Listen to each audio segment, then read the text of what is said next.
SAOMIN LAI NING JADU Jing buhap sa dongba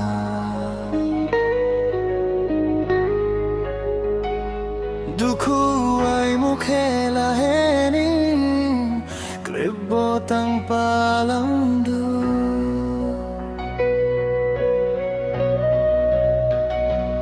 So may sebag kalining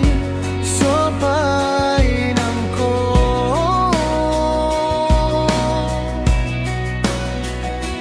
Jung so puya Jeng so puya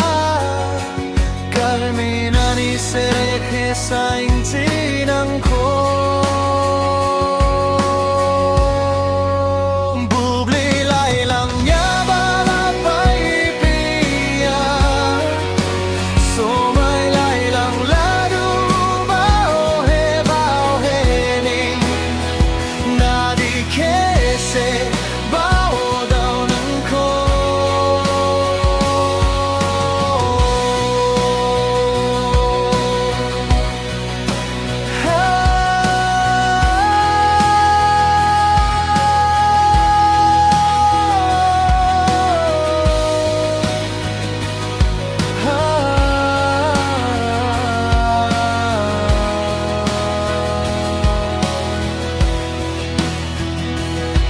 Si hapai